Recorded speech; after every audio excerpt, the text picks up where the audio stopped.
We will discussing about the bloods and composition of bloods. So first of all, how you will define bloods and composition of bloods. If you learn blood in a very simple word, so you can watch this video. First of all, blood क्या है?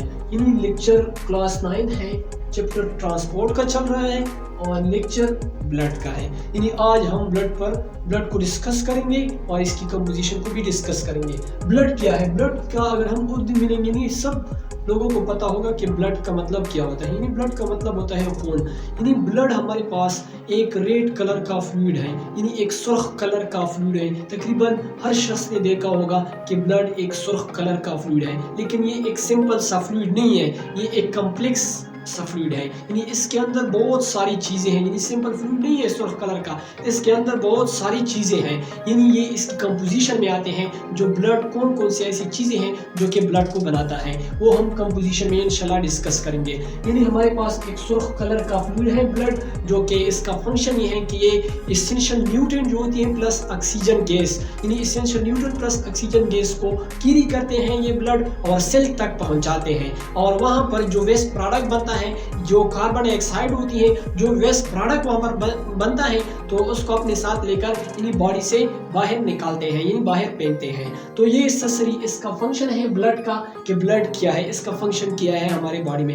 यानी ये हमारी body में move करता है, यानी movement करते हैं ब्लड वेसल के थ्रू। ये जो होती है एक जगह से दूसरी जगह मूवमेंट करते हैं ब्लड। यानी इसके बाद हम कंपोजिशन की तरफ आते हैं कि ब्लड का कंपोजिशन क्या है, यानी ब्लड की बनावट क्या है, यानी कौन कौन सी ऐसी चीज़ें हैं जो कि ब्लड को बनाता है। यानी ब्लड अगर हम ये ब्लड को टेस्ट ट्यूब के अंदर डालें, एक टेस्ट ट्यूब के अंदर अगर हम ब्लड डालें तो ये ब्लड दो हिस्से हो जाएगा। यानी एक ऊपर वाला हिस्सा, ये हमारे पास एक टेस्ट ट्यूब है जो कि यानी इसके अंदर अगर आप ब्लड डालें तो ये ब्लड जो होता है ये दो हिस्से हो जाएगा। एक ऊपर वाला हिस्सा जिसको हम यानी येलो कलर का फ्लूइड होती है जिसको हम प्लाज्मा कहते हैं, और इसके नीचे जो नीचे वाला हिस्सा है इसको हम ब्लड सेल्स कहते हैं। यानी हमारे पास ब्लड की कंपोजिशन क्या है? ब्लड दो चीज़ों से मिलकर बना होता है, एक होता है प्लाज्मा, दूसरा होता है ब्लड सेल। यानी जो प्लाज्मा यानी ब्लड का जो वॉल्यूम है 55% ब्लड का वॉल्यूम प्लाज्मा बनाता है। तो इसके बाद जो 45% ब्लड का वॉल्यूम है ये ब्लड सेल बनाते हैं। यानी प्लाज्मा क्या है? यानी प्लाज्मा हमारे पास एक येलो कलर का फ्लूइड है जो कि इसके अंदर कौन कौन सी ऐसी चीज़ें हैं। यानी एक प्लाज्मा के अंदर वाटर होते हैं, प्लाज्मा प्रोटीन होती है, ऑर्गेनिक प्लस इनऑर्गेनिक चीज़ें होती हैं एक प्लाज्मा के अंदर। यानी 90% तो प्लाज्मा के अंदर वाटर होते हैं। यानी प्लाज्मा के अंदर क्या होते हैं? प्लाज्मा के अंदर 90% वाटर है और प्लाज्मा प्रोटीन 7 to 8% इसके अंदर प्रोटीन है जो कि अल्ब्यूमिन है, ग्लोबुलिन, फिब्रिनोजेन, ये प्लाज्मा प्रोटीन है। इसकी फंक्शन को भी हम डिस्कस करेंगे कि प्लाज्मा प्रोटीन का फंक्शन क्या है ब्लड के अंदर, प्लाज्मा के अंदर इस प्लाज्मा प्रोटीन का फंक्शन क्या है। और इसके बाद जो ऑर्गेनिक प्लस इनऑर्गेनिक सब्सटेंस भी होती है प्लाज्मा में, जिसके यानी ऑर्गेनिक में कौन कौन से हैं? Amino acid, hormone, glucose, enzyme, ये सारे ऑर्गेनिक में आते हैं। और इनऑर्गेनिक में जो कार्बोनेट है, फास्फेट है, यानी आयंस, क्लोराइड आयन है, सोडियम आयन है, पोटाशियम आयन है, तो ये इनऑर्गेनिक में आते हैं। यानी ये प्लाज्मा ओवरऑल यानी प्लाज्मा तीन चीज़ों से मिलकर बना हुआ है। यानी इसके अंदर वाटर होता है, प्लाज्मा प्रोटीन होती है, ऑर्गेनिक प्लस इनऑर्गेनिक होती है। ये 90% तो वाटर है और प्लाज्मा के अंदर, और 7 to 8% प्लाज्मा प्रोटीन और 2 to 3% organic plus inorganic substances होते हैं। और इसके बाद ब्लड सेल है, यानी जो दूसरा जो पार्ट्स है ब्लड्स का वो है blood cell and cell like body, जो कि 45% ब्लड का वॉल्यूम है। ये कौन बनाता है? ये ब्लड सेल बनाता है। Constitute 45% of blood volume, blood का वॉल्यूम जो होता है ये 45% कौन बनाता है? ये ब्लड सेल बनाते हैं। ब्लड सेल तीन तरह के होते हैं, एक होते हैं रेड ब्लड सेल, दूसरा होता है व्हाइट ब्लड सेल, और तीसरा जो होता है ये है प्लेटलेट्स, जो सेल लाइक बॉडी जिसको हम कहते हैं।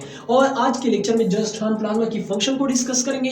इसके बाद लेक्चर में इंशाल्लाह हम ब्लड सेल्स यानी red blood cell, white blood cell, इन ब्लड सेल को हम डिस्कस करेंगे। यानी इसके बाद यानी फंक्शन की तरफ हम आते हैं कि ब्लड का फंक्शन क्या है। यानी फर्स्ट फंक्शन ये है कि ब्लड के अंदर जो प्लाज्मा है ये ट्रांसपोर्ट करते हैं न्यूट्रॉन को भी ट्रांसपोर्ट करते हैं, इसके अलावा वाटर को भी ट्रांसपोर्ट करती हैं, हार्मोन को भी ट्रांसपोर्ट करती हैं, यानी साल्ट को भी ट्रांसपोर्ट करती हैं, और जो वेस्ट प्रोडक्ट वेस्ट मटेरियल होती है यानी इसको कौन ट्रांसपोर्ट करते हैं, ये प्लाज्मा जो होता है इसको ट्रांसपोर्ट करते हैं, जो कि ब्लड के अंदर प्रेजेंट है। यानी प्लाज्मा जो होते हैं ये बॉडी टेम्परेचर को भी कंट्रोल करते हैं, रेगुलेटिंग इन बॉडी टेम्परेचर, ये बॉडी टेम्परेचर को भी रेगुलेट करते हैं। और इसके बाद जो होता है यानी स्मॉल अमाउंट ब्लड के अंदर यानी स्मॉल अमाउंट ऑफ ऑक्सीजन जो होती है ये प्लाज्मा कैरी करते हैं, यानी सेल तक पहुंच जाते हैं। और इसके अलावा जो हमने अभी पढ़ा कि प्लाज्मा प्रोटीन है, इस प्लाज्मा प्रोटीन का फंक्शन क्या है प्लाज्मा के अंदर, यानी इसके अंदर जो प्लाज्मा प्रोटीन है अल्ब्यूमिन का मतलब होता है, यानी अल्ब्यूमिन जो प्रोटीन है ये प्लाज्मा के अंदर जो ऑस्मोटिक प्रेशर होती है इसको मेंटेन करते हैं। और इसके बाद जो ग्लोबुलिन है ये यानी इंपॉर्टेंट प्लाज्मा प्रोटीन है, जो कि जिसको हम एंटीबॉडीज कहते हैं, जो कि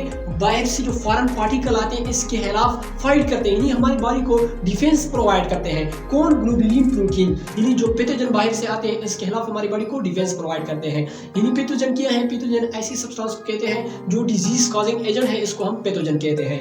और इसके बाद जो लास्ट प्लाज्मा प्रोटीन है जिसको फिब्रिनोजन कहते हैं, जो कि ब्लड क्लॉटिंग में हेल्प करते हैं। और इसके अलावा जो प्लाज्मा प्रोटीन है यानी हमारे टिश्यू जो होती है, जितनी भी टिश्यू इसको मॉइस्ट रखते हैं। Thanks for watching.